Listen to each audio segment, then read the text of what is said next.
अस्सलाम वालेकुम व्यूवर्स, कैसे हैं? उम्मीद करती हूँ आप खैरियत से होंगे। तो जो रेसिपी मैं आज आपको बताने जा रही हूँ वो है आलू पकौड़े की रेसिपी। तो आज मैं आपको सिंपल आलूओं वाले पकौड़े बनाने सिखाऊंगी। इसके बाद किसी दिन हम मिक्स पकौड़े मतलब पालक के पकौड़े बनाएंगे। तो चले बिना टाइम ज़ाया कि हम अपनी रेसिपी जो है वो बनाना शुरू करते हैं।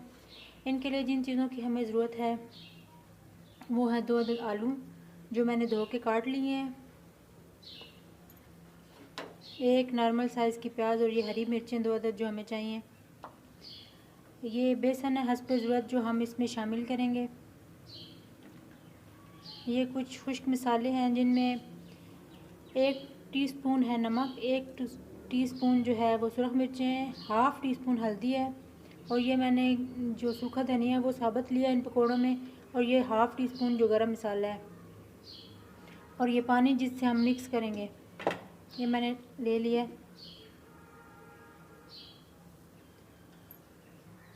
और ये जो घी है हम वो फ्राइंग के लिए इस्तेमाल करेंगे। ये मैंने पहले से ही कढ़ाई में डाल दिया है।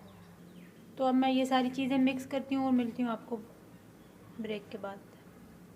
ये सबसे पहले बेसन में मैंने खुश्क मसाले जो हैं वो शामिल किए हैं, इनको हम अच्छे से मिक्स कर लेंगे। अब इसमें मैं ये प्याज और हरी मिर्चें शामिल करके इन्हें मिक्स कर लूँगी। अब इसमें मैं ये कटे हुए आलू जो है शामिल करके इन्हें मिक्स करूँगी। मैंने सारी चीज़ों को अच्छे से मिक्स कर लिया है। अगर आपको लगे कि बेसन कम है तो आप इसमें और बेसन शामिल कर सकती हैं। तो अब मैं इनको 10 मिनट के लिए छोड़ दूँगी सेट होने के लिए, फिर हम इनको फ्राई करेंगे मिक्स। तो 10 मिनट हो चुके हैं। तो अब मैंने घी जो है वो गर्म करने के लिए रख दिया है। तो ये हमारा घी अच्छे से गर्म हो ले तो हम फिर पकोड़े तलना शुरू करेंगे। तो ये घी हमारा अच्छे से गर्म हो चुका है, मैंने पहले ये चेक करने के लिए डाला था। तो अब हम इसमें पकोड़े बनाना शुरू करते हैं।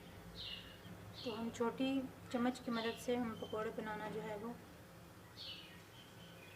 इसी तरह हम इसमें डालते जाएंगे।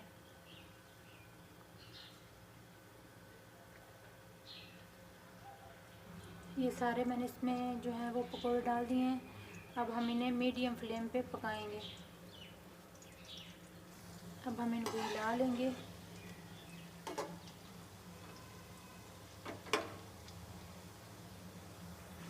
ये पकोड़े हमारे अब पक चुके हैं, तो अब मैं इन्हें डिश में निकाल लूँगी।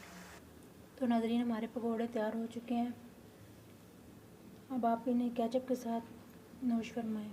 तो अगली रेसिपी तक के लिए मुझे दीजिए इजाज़त। अल्लाह हाफ़िज़।